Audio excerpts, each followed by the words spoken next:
Welcome back to Egmont Key Part 2. I'm going to shell my way back to the boat, and then we'll take a boat ride back, take a look at some of the stuff we found and some of the stuff we make. Enjoy.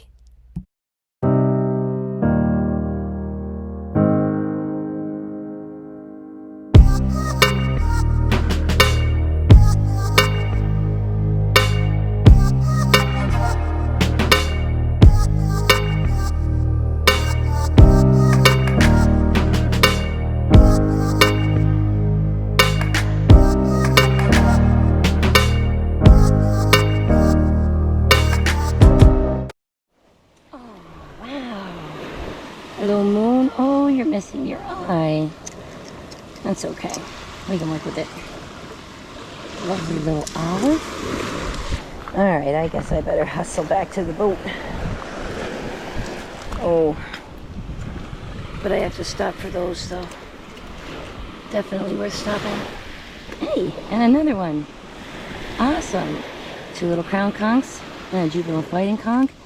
And over here, a little pear whelk. Wow, worth bending over for that stuff. Hello, seagull.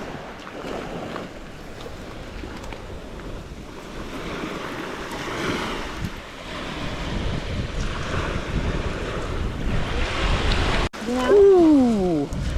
Oh. Would you happy to buy from me? That is a paper cockle. I found two hinged pairs of these today. I could not believe my eyes. There's a piece of coral. Whelk. Another one of those ram's horns. Look at this little top off of a baby Florida horse conch. It's pretty awesome out here. I can't believe I haven't been out here before today. I'm definitely coming back because it's awesome for me out here. There's been some really great colors of stuff too. Beautiful. I got a lot of the ones that we took on. I mean, you can't even miss these guys. They're like neon. They're so bright. Oh, and there's a limpet. I didn't find any shark's teeth, but I did find fossils. Oh, very cool. Very, very cool day. I found one right here. Really old one. Oh, wow, nice. I almost didn't think it was a shark. Very cool. Oh, I like that color. Chocolate. Very cool. Loads. Boatloads.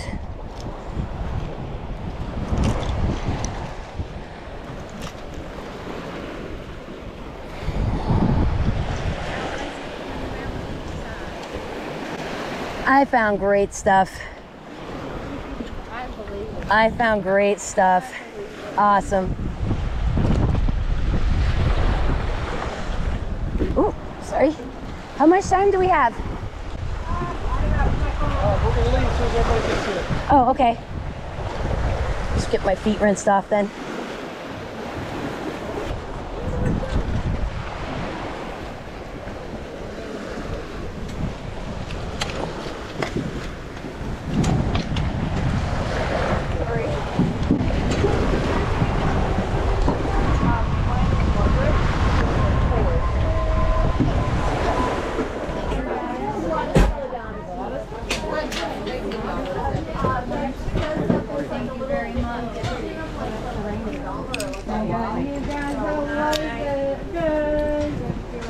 Everybody have a best time.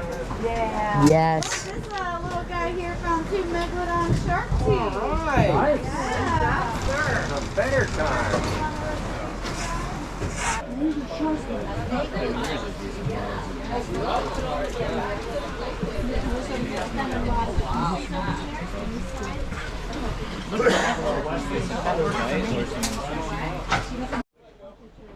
One of the passengers showing off some of his shark's teeth finds. Now, the folks that went straight across the island and off to the left found shark's teeth. I walked them. See you later, Egmont Key. All right, everybody, welcome back. We're off the beach. We're heading back. Let's see if we can find some dolphin. It's a lot calmer. You can see it's calmer out there. Let's look for some dolphin. If you see them, point them out to us. Oh, good. Ride back should be a lot easier than the ride out.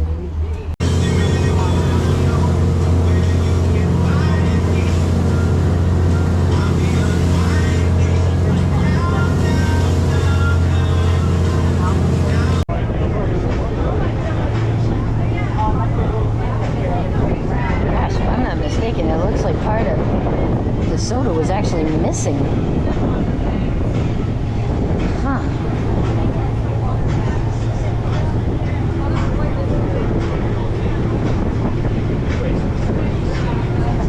Soda on that side. And Shell Key off that way.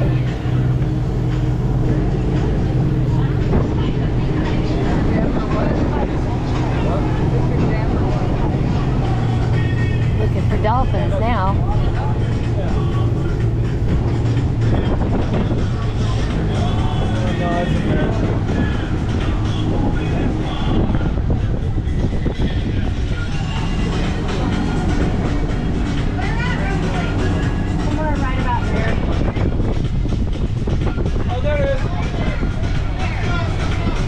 Right in front of us, literally right in front of us.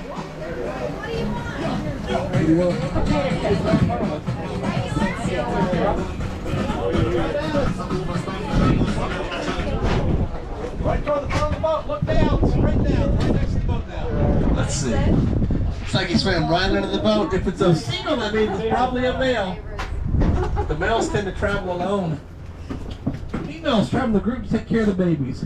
Alright, dolphin, where are you at? We were out there. These are the bottlenose dolphin we're going to see.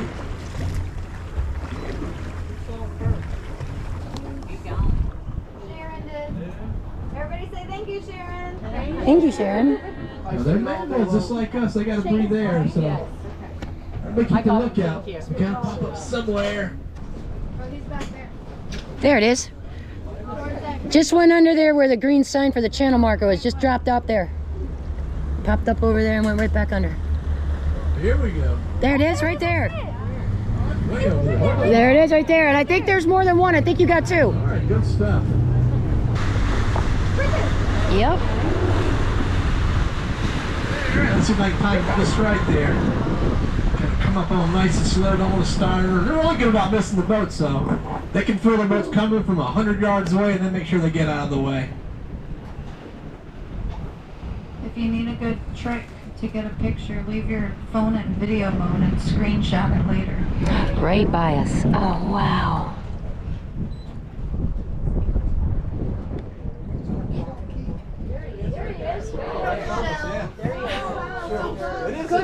Oh, wow. Lots of beach. Lots of starfish. Yeah. That's what's good about Egmont. You can walk in Egmont, walk the trails and all that. Shell Key, you got to stay on the beaches. Careful, it's shallow in here. Right there. This one. There is two. There's two of them. Over there to the left. It's a little too shallow for us to go over there. That's why they went there. Yeah, they like the shallow water. It's a lot easier to catch fish in shallow water than in the deeper water. Right now we're about in 4 foot of water, maybe a little less. Well, that's all.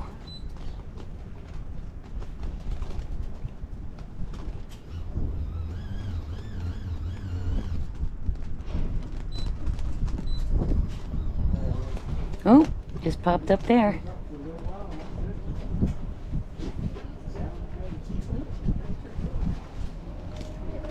There it is. There's the other one.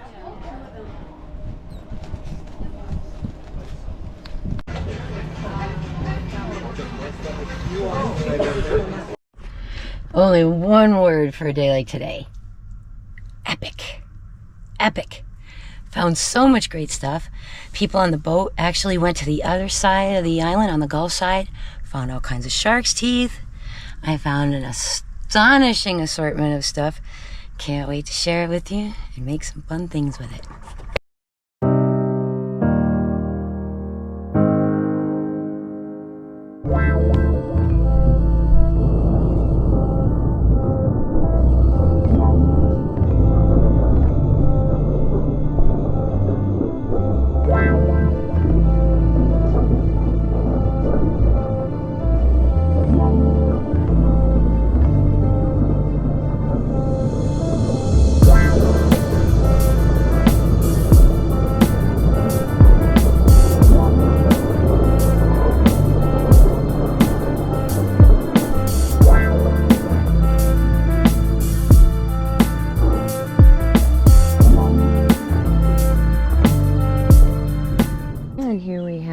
dolphins from Egmont Key all out. Now this shell ID is going to be a little different, mostly because I found a bunch of fossils out there. Not just normal regular shells, fossil shells, which was really, really cool. So we've got a big variety of stuff to talk about and go through, so let's get started over here. I found lots and lots of coral. Different kinds of coral. Even this, look at this one. This is coral with a worm snail colony in there. Huh. Now I also know that this really small cup stuff right here, and these pieces right here, these are actually fossils. So we may actually cut those open and see if there's any agatization inside of them. That would be kind of cool. This piece of bone, from what? Not a clue. Found a couple of knicker nuts. That was kind of neat. Got some apple murex guys here, and a really cute little lace murex, who also has a look about it that it could be very much older than I think. I'm not positive on this guy. These are bryozoan colonies. This, I am not sure what does this. It looks like it's rock and that something ate its way through it. It could be limestone. I really don't know. Now this one I do know. That is a fossil oyster. It's pretty old, pretty discolored, but I've never seen one like this before, and I thought, all right, well, if it's weird, it comes home. And here we got another oyster up here, really big one. Oh, and this guy. This is a Pennsylvania lucine. Check that nice deep ridge right there. Oh, hello, ant. A little ant crawling on my hand. Hey, buddy, how about you go back over to the urchin box? Thanks. So the Pennsylvania lucine has this weird crease down through the side of it. I thought that was kind of nice. Got some spiny jewel boxes here. A collection of crown conchs. Modern. Nope, you're not a crown. Modern. Possibly modern. Fossil. These guys were around before the Ice Age, and they come out of those Pliocene-Pleistocene beds over there. The same with these. Parwelk, right? No issues, right? Just a straight up parwelk. Yeah, sure, this one and this one are. But look at these guys. These are also fossils. See that curve that goes down in like that? Our modern shells don't do that. So those guys were fossils as well. These were also some fossils up here. These are pieces of leaf or frond oysters. I will have to pull the book and show you what a whole one looks like. And this guy. Look at that. That's a cup and saucer. That is a fossil limpet, and a huge one. I'm also going to have to look this one up to see if I can find the species on that. So that was a really cool find. We had another fossil shell that came out broken, which was awesome. Unfortunately, it's broken, but it is neat so you can see the inside. This is a Conus adversarius, and I know that because he opens on this side, and they're the only cones from the fossils that do that. The top of it was broken, but you can see inside the spire, which I thought was really, really neat. So I kept it just because it was cool to see the inside. And we have these guys here. I assume this red discoloration is from some kind of sediment or deposit that it was stuck in, because they're not all this color. This one is black and tan, and this guy is taupe and gray and brown. So I can't find these guys in my books. They're not modern. They've got to be a fossil something. They remind me of a ponderous arc, but the problem is they don't have any ribs. Arc shells have ribs, just like the turkey wing. I'll put these down for a second. See how the ribs start back here at the hinge and the umbo and come down, out, radiating to the edge? That's what arcs do. They don't do that. So I'm really not sure what these guys are, and I'm going to have to do a little more digging. Got some tinted cantharus back here. We've got a tulip, a couple of olives. Look at that nice dark color on that. That was sweet. More fossils. These are boring turret snails, but not the usual 1.5 inches we find. These are monsters. Look at the size of these guys. These are also fossils. Look at that. How awesome are those? So I just brought those home because I thought they were cool. And there's a couple more olives that belong over here. Crappy scallop I'm not keeping. Some broken pieces of horse conch. What else do we have? We have some lightning whelk, some pieces of a lightning whelk here. I'm gonna get cut up and have things done with them. And look at the color on that, it's so delicate. It's like a yellowish color with a mauve almost stripe going through it. I thought that one was really beautiful, so that one's gonna go on my shelf. And a little teeny arc, a couple of the calico clams, a buttercup lucine, a big old broad rib cardita, a couple of the yellow cockles, a fossil cockle. And I know this because of how deeply discolored and how heavy it feels compared to the others. That's the weird thing about the fossils. They feel heavier. They're very strange. Look at the detail that has been preserved on that, though. Absolutely amazing. So I was kind of excited about that one. Not sure if this is modern or fossil. I think modern, but just very old. That is a barnacle. Used to be attached, as you can tell, to a scallop shell. So I thought that was kind of cool too. Today was, this trip to Egmont was just like a weird find day. There was all kinds of strange things. Like this. That's a little baby bittersweet, which typically we don't have anything but comb bittersweets here. This is one of the Atlantic side ones as a small version. I cannot guess how it could have gotten here. He also had a little friend, a little three-toothed cartidid. That was fun. Now, you wouldn't really know this guy to look at it, but that's actually a crossbarred Venus. It was in some sort of deposit where there was a lot of iron and made that reddish color, because that is what they normally look like. Now, the crossbarred Venus is a shell that's been around for a really long time. It could be a fossil, not a modern one. They almost look exactly alike, and it's really hard to tell. And a couple of the lady-in-waiting Venus clams, some of these talons, a little mactra. Here's some more fossils. These guys are called banded mystery snails, and I had to do a little bit of digging to find them. They are a freshwater fossilized shell, not a modern one, and not an ocean-going one. And that's the wild thing about Florida.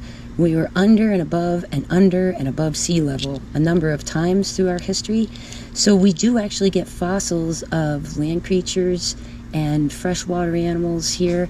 We just don't get dinosaurs because our land is not old enough. So these are the banded mystery snails. I thought they were fun. Now here's a little bit of heartbreak because they weren't broken when I found them. These are cancelet similes. This is the white Atlantic simile here, and this is also a white Atlantic simile. I thought that was kind of cool. Now you see up here I kept some of these ugly beat up moon snails. It's not because I wanted them for moon snail shells. I wanted them to cut their centers out because the colors, I mean, look at these. They're like coffee brown, bright purple in the middle of that one. There's a Paul Newman there, a Paul Newman there. Look at this one with the orange in there. So I thought these were neat. Of course, we have our lovely calico scallops. Great array of colors here. Nice array of sizes too. I just love those little small ones. They're so sweet. This one I thought was neat. Nice and brown. But this guy, that's a showstopper, that one. Look at the colors on that. And this one, second runner up too. Look at the color on that. Beauty. And we have some more fossils down here in the front. Those are little fossil versions of bruised Nassaus. They're actually a little bigger than they grow today. This one is a modern one. That's a little pointed Venus clam. These guys are a ram's horn snail, another freshwater land/water animal that was fossilized here in our area. Not to be confused with the ram's horns that are inside of squids. This is a completely different type of animal, and also a fossil. And this guy here, again, must have been in those really iron-rich sediment beds. Look at the color on him. And these guys have been in the bleach. I mean, this stuff is not coming off. It's right in their outer shell.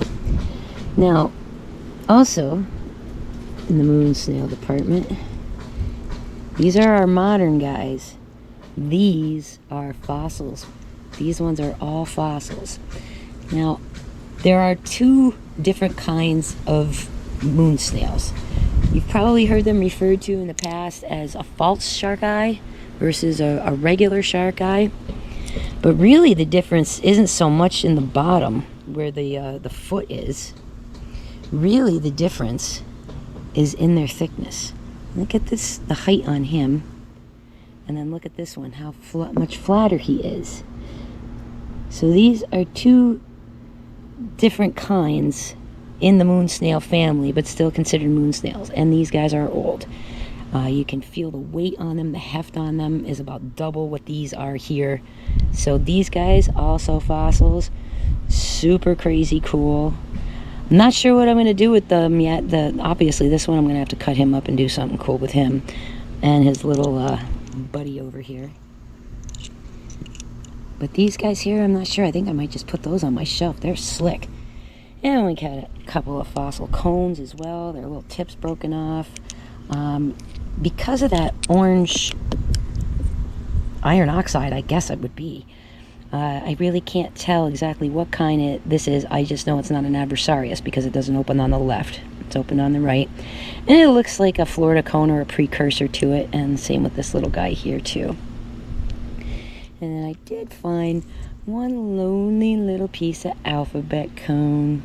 Can't do much with it. Just kept it because I thought it was cute. Now, also, you saw me find some rocks, some gray rocks that had holes in them. And they looked like hagstones. And then I soaked them in Clorox.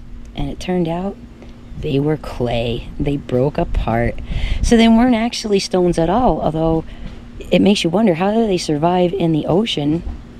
And then you come back here and put them in fresh water with a little bleach and they just disintegrate. That was kind of strange. But so it is. So be it.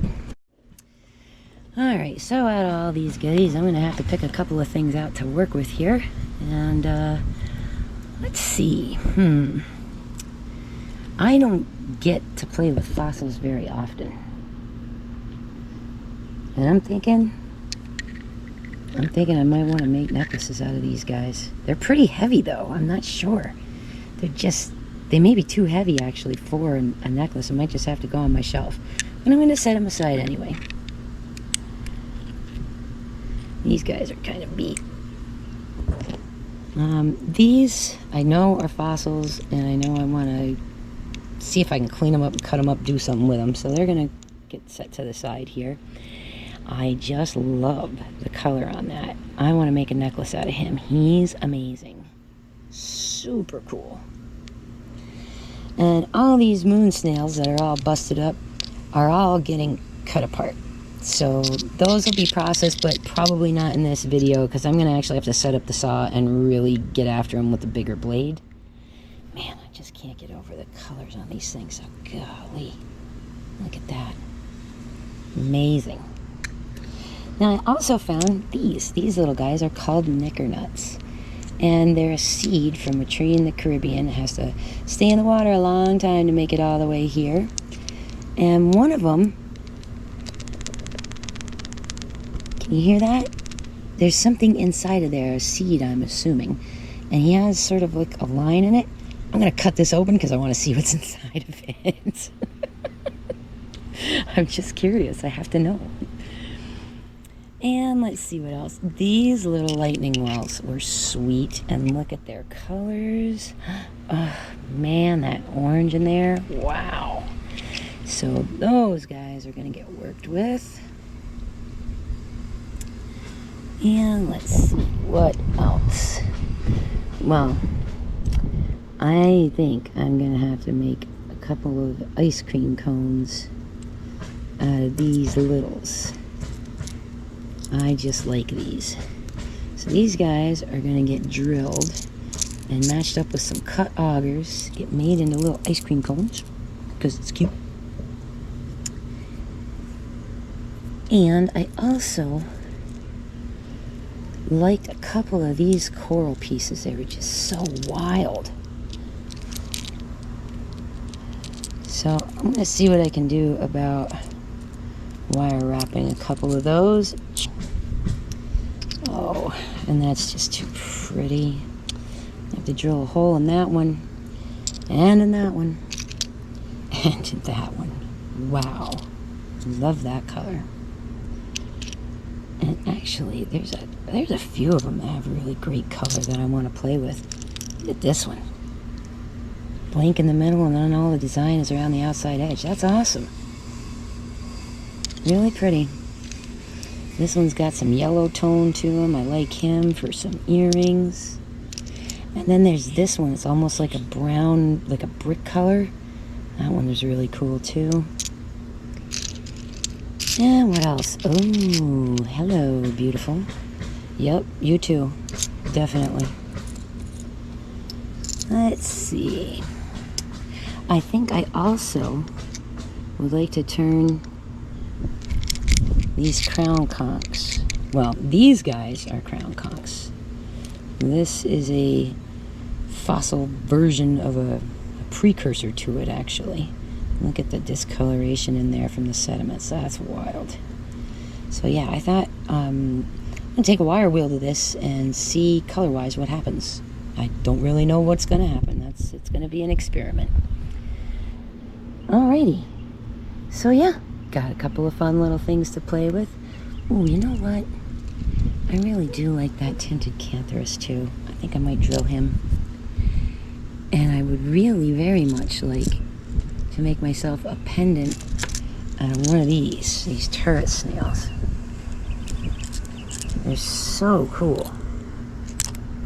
Alright, so I just grabbed up all of them. Let's see. Oh, you. Yeah. You're the one. That one's pretty too. Put that one in there. And I'll keep the rest of these from my shelf collection, I guess. This was the only tulip I found that day. The one and only. So he might get made into a pendant as well.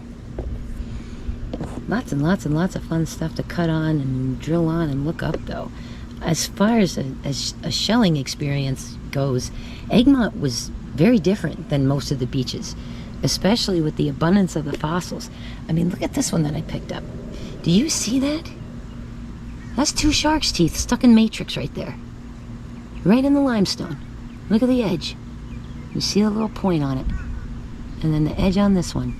So that's going on my shelf as just a fossil specimen. I mean, that is really, really, really cool. So getting to a different spot and getting to find all sorts of different things and having to look stuff up, super fun. I'm really going to get after this one though, because that, I don't know if you can see that texture in this lighting. If I put it against my shirt, maybe it'll show better. But look at that. It's like there's bands that go kind of around it. I mean, I've never seen anything like that. That is really, really wild. So that was one of my more favorite finds from the day, actually.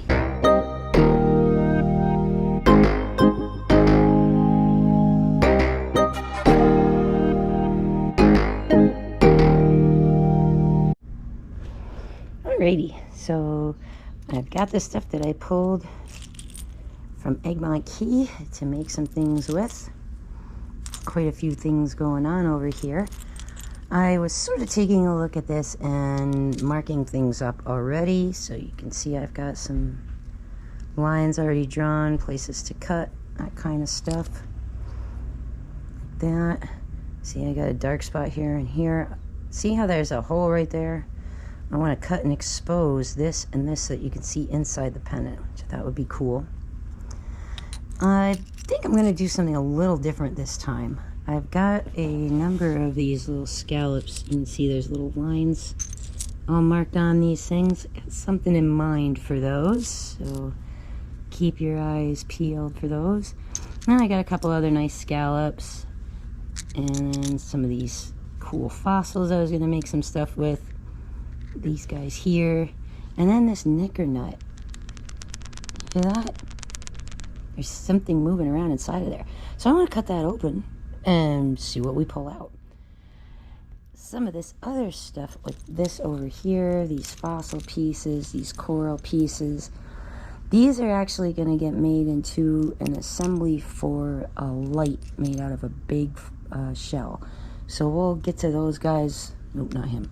But we'll get to these guys a little bit later in the process. So for right now, I'm going to set them aside and clean up this guy a bit, get the junk off of him, and then cut all this stuff and drill where I've got lines marked out, and we'll see where we're at. Today, I'm trying out the flex shaft for the first time. Have it hooked up to the bigger unit, and we'll see if this will give me the power I need to do some of my cuts. If not, well, we'll have to take the flex shaft off and go back to the straight machine. But we'll see.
supposed to turn the camera on before I got this far. Oops. But as you can see, some of the shells and pieces of coral that I got from out of Egmont, including this cool little tulip that I cut in half. I'm putting all of these onto my lighted base, and in just a minute we'll actually have a completed light. Can't believe I forgot to turn the camera on. Jeez.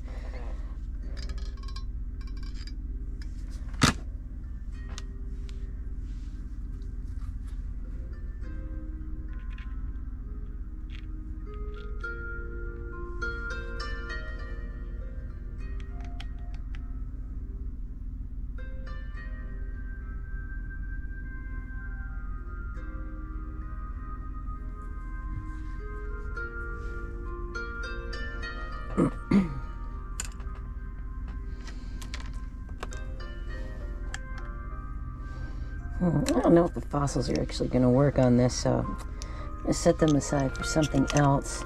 But what I have added to it is a lot of things that are see-through. The sailor's ears, the tiny sand dollars, things like that. So all of this is allowing the light to kind of flow through here. So when this is all together and I turn the lights off, you'll be able to kind of get a better idea, a better sense of it.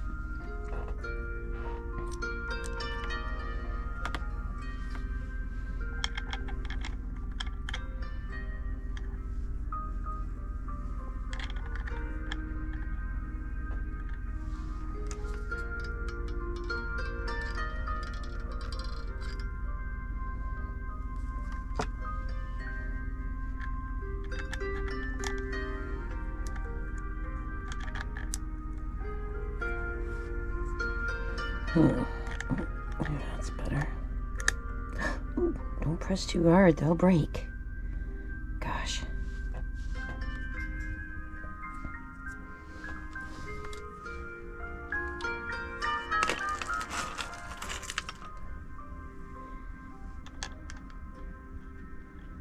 One more little piece of coral right here.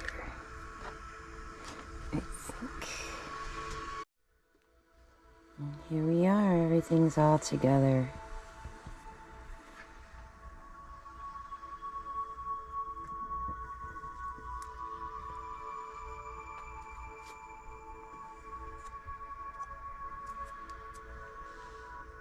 Oh my gosh, it's so pretty. I love it. Oh, that is so gorgeous. Wow. Okay, I really, really like how this came out. I think I'm going to do a couple of more of these. Yes, puppy. What can I do for you? What do you need? You know I'm working right now, pal, right? Go sit down.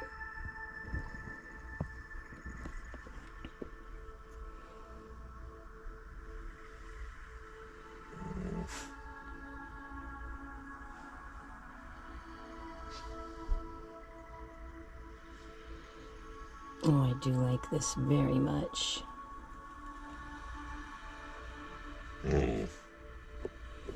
What, you don't like it?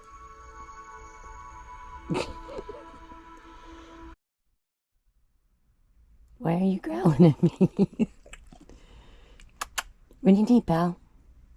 Look at mommy. Oh, look at that face.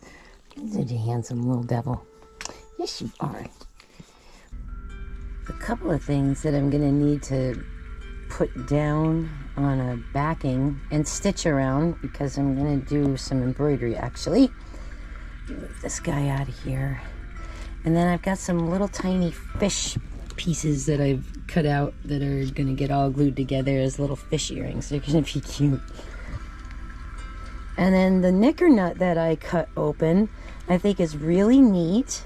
And it was just like wood mostly, and that big seed piece that came out of it, just sort of pithy, sort of hard. I kind of tossed it aside. But yeah, so that's what the inside of a knicker nut looks like.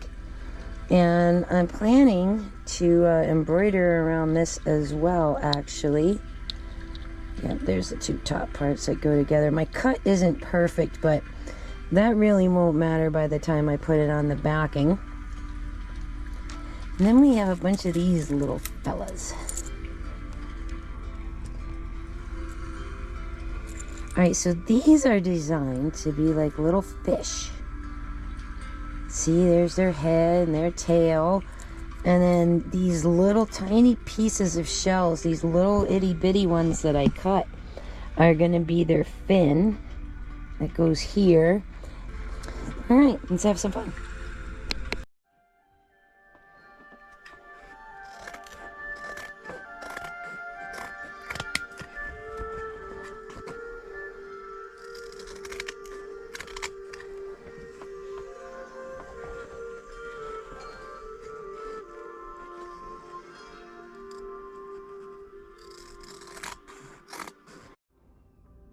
Okay, got my cup ready to mix some paint in it. Got my two paint colors right here, which is a silver and something called taupe, which is like a metallic bronze almost. When you mix these two, you get a really nice neutral color that goes with anything. Silver, gold, copper, brass, doesn't matter. So I like to use that for the background of my embroidery fabric, which I make my backgrounds myself. This is Pellon. It's a backing for doing embroidery stitching on machines and things like that. And you'll see I got this little X kind of on the table. I just put some, get a little double-sided tape there, so it'll hold this down while I'm actually painting. Alright, so once this is mixed with the glue, this is pretty thick. So yeah, it looks thick. That's okay. I kind of want it to be, because I want it to be a nice solid color, soak through this stuff a little bit, and then that way as I work, if a bead open space happens to hit a spot that I missed, you know, I won't have that weird white background showing through. I actually don't like pre-made beading foundation. It's too thick, and you only can get it in white and black for the most part, so I just make my own. So let's get started. Stick that on my double-sided tape. Oop, it's gonna be messy. That's why I'm working on the plastic table.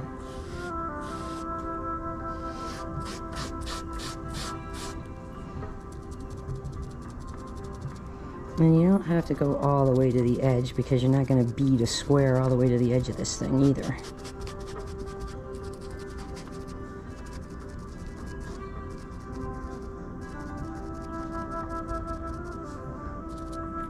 Alright, gotta get a nice little coating on them. Pick them up, set them aside, hit the next one.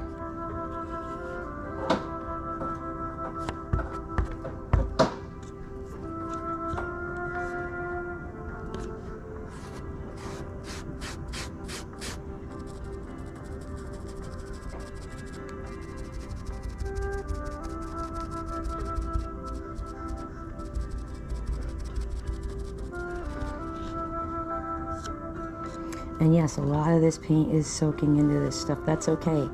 As that acrylic paint dries, it's gonna make this a bit of a stiffer beading surface. It's gonna give my needle and thread some grab, some tooth, if you will. And you see how this color is like totally neutral. It's almost like khaki, except with a mica shift in it. It's actually quite pretty, and it goes with all of my little oceany shells just perfect. And get it on thick enough in there. Throw some more on that. Alright.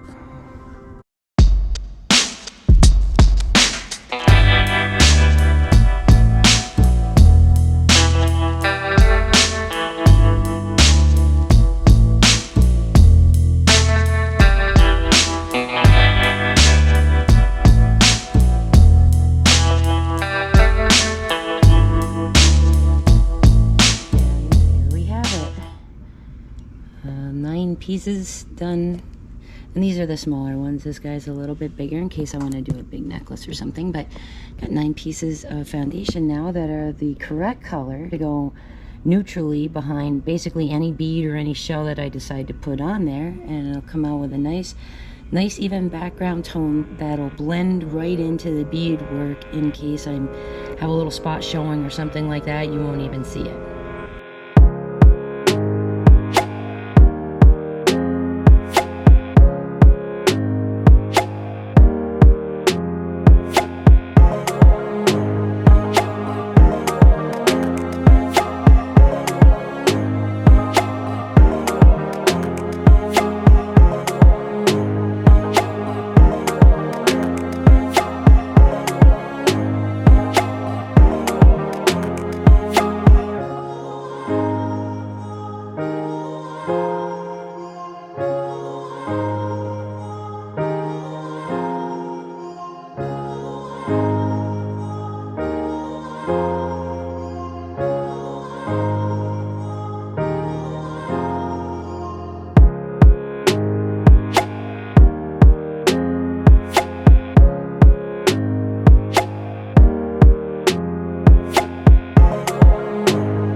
Okay, I have taken some of the shells that were from this Egmont trip and used them to make that light.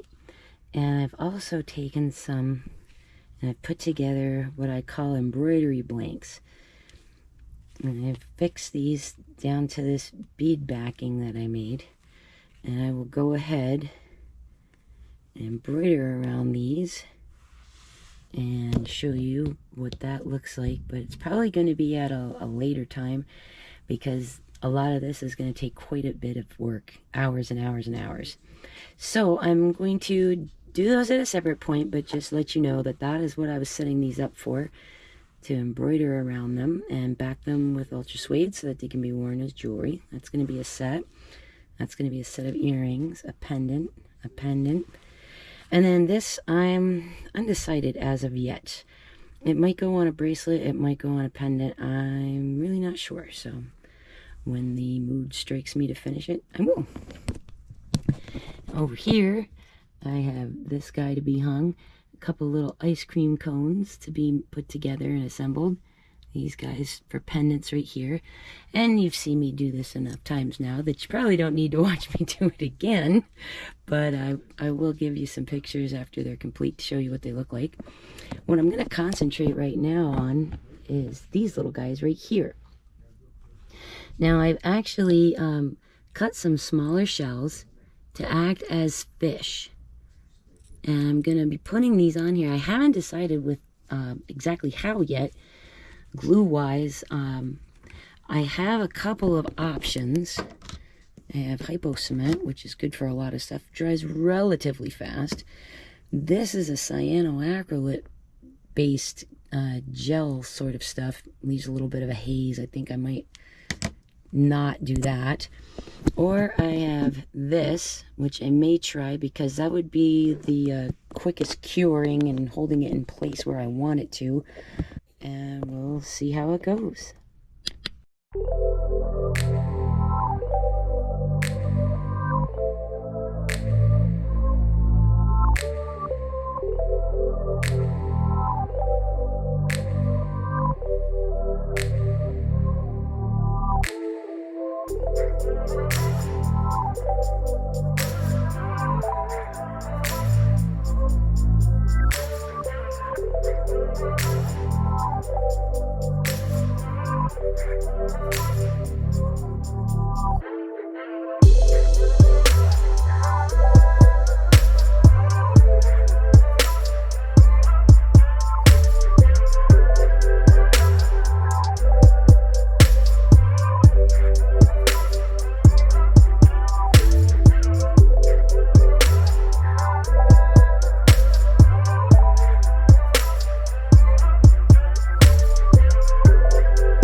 Okay, now I'm picking out some little rhinestone eyeballs.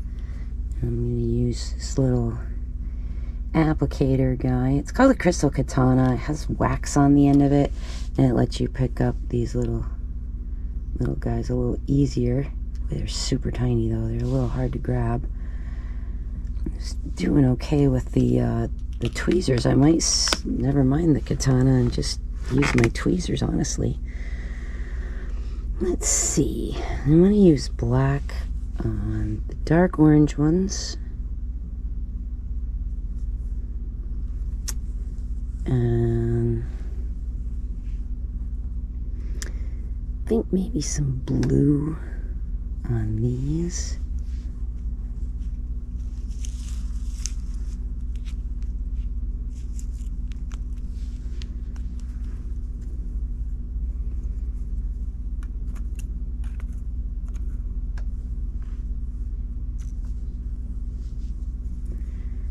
And maybe some red ones on this guy and some purple on this guy.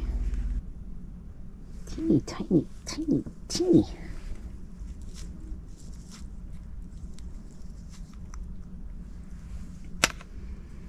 All right. First things first, let's get them right side up. The black ones, it's a lot harder to tell because they don't have the silver backing. The way to do these is going to be with this. Let's see. This hypo cement has a teeny, teeny, tiny little applicator. See how small? So, oh, that just dropped glue right on my project. Got to be careful because this stuff seemingly wants to drip out of here. Put it over a dish, I guess.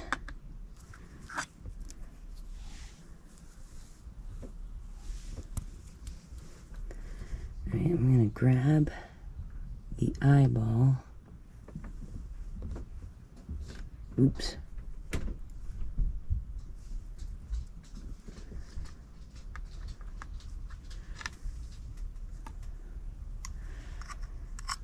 Alright, I'm going to apply a little dab of this where I want to put the eye at. And hopefully you can get these into the glue dot.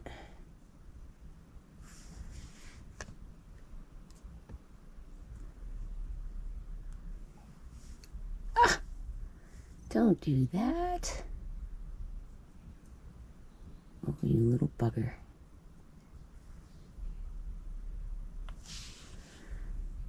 Okay.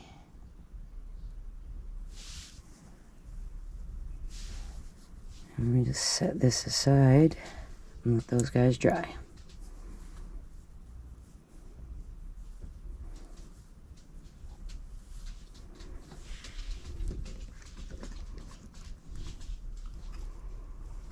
This stuff is already starting to kind of dry up on the tip a little bit, but it's very runny.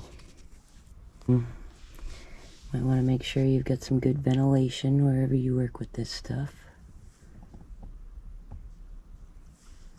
Okay. And just get this last one on. Alright, there we are.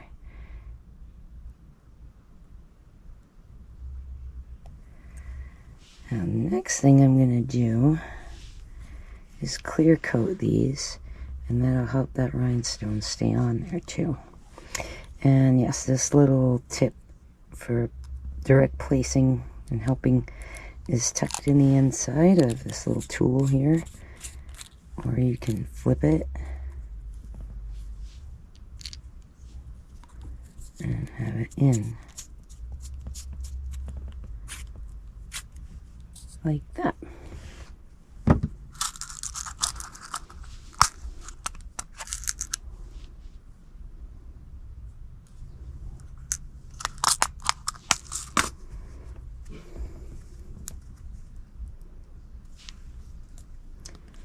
Now these ice cream cone augers are a little smaller than the last one I worked with.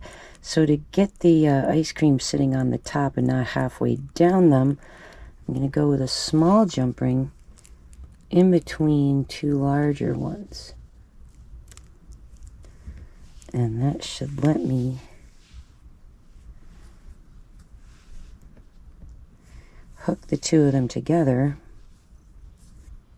And then the ice cream cone topper over that. Yeah, that gives us a much better line. That looks a lot better. And it gives the pendant a little more movement too, which I sort of like.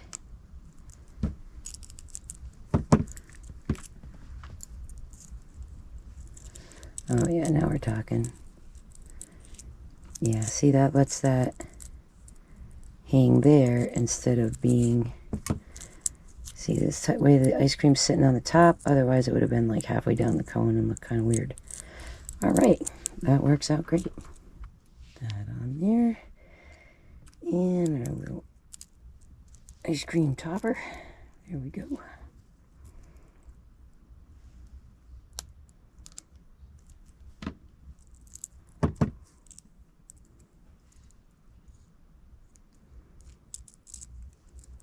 Alright. So we got vanilla ice cream on a chocolate cone and some orange sherbet on a waffle cone. Super cute.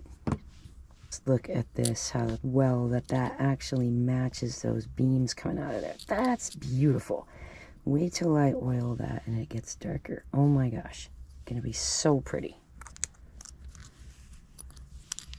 You on there. And then this guy.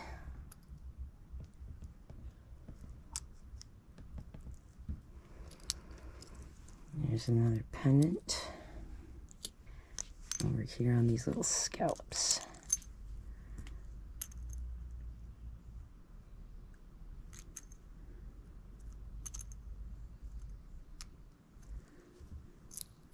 Okay. And oh, can't forget this guy. This is the fossil with the windows in it. This is a banded mystery snail. And it had that hole there, so I added this and I added this. I'm going to grab my phone and turn on my flashlight and try to shine the light so you can kind of get the effect of the inside of it, but it's really neat, so you can see into it. And I hope that's showing on camera. The center and the way the chambers all roll through it. Oh man, that is super cool. That's kind of too bright, but yeah, that is neat.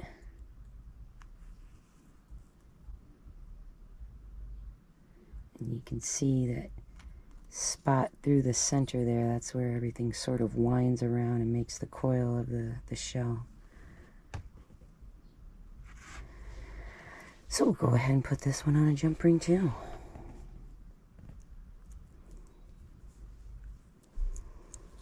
Alright. Put my jump rings away. And then I will get some necklace cords to hang these guys on and some earring hooks to get these put together.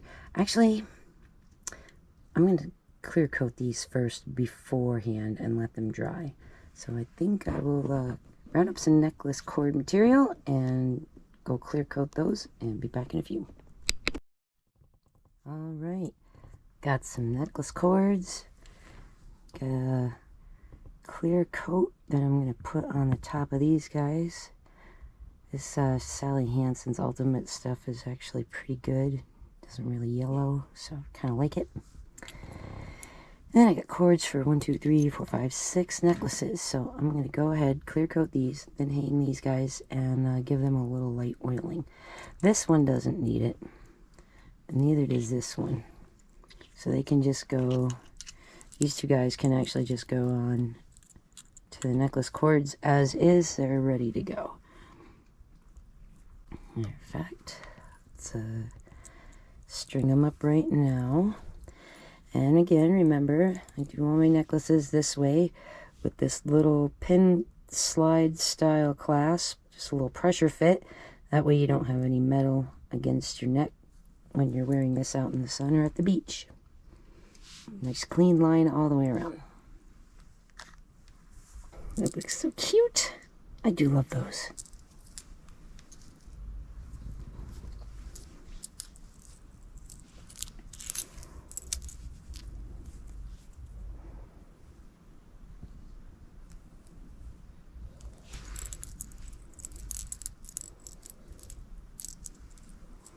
Oh, I like that.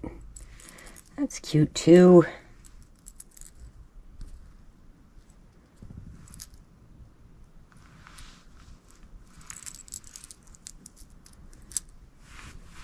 All right, let's get some oil and paper towels.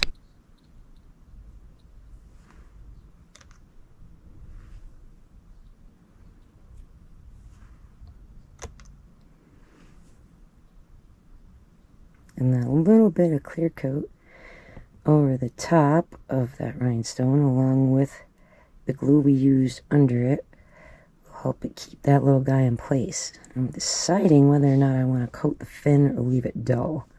I think I might actually leave it dull. It looks kind of cool. A little bit of contrast, actually.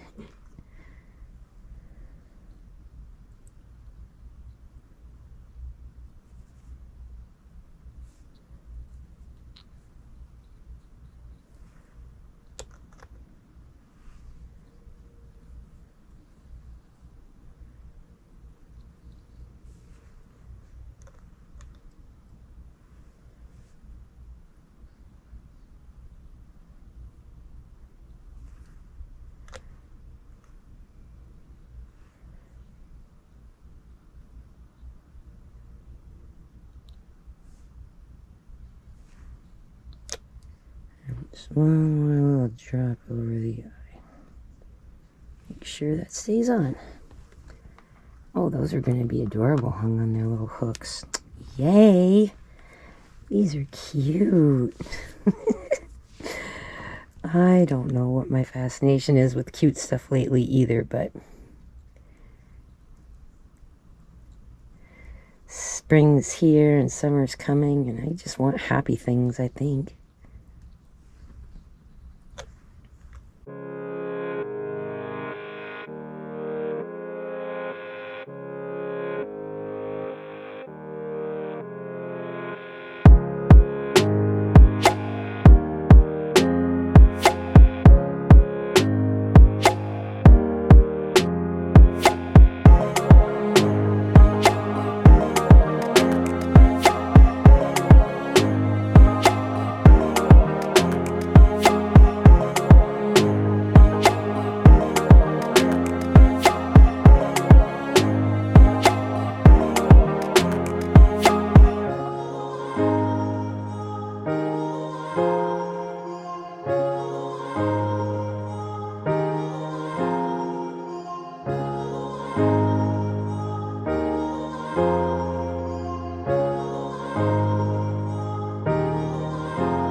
Alright, so yep, that's how he looks. I think these are so darling. I can't wait to hang them on earring hooks. Yay! Super cute. All right, now let's oil these guys a little bit.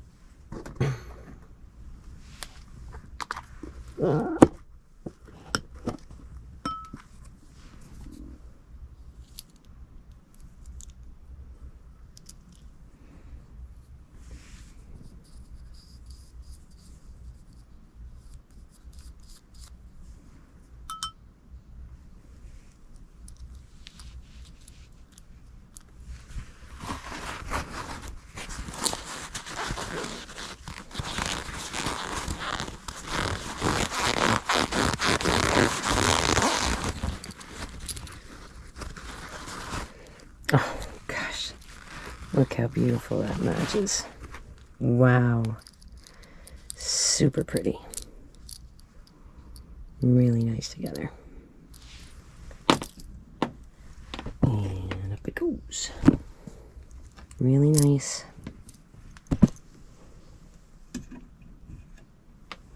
All right, so 6 necklaces, 4 pairs of earrings, and 1 light.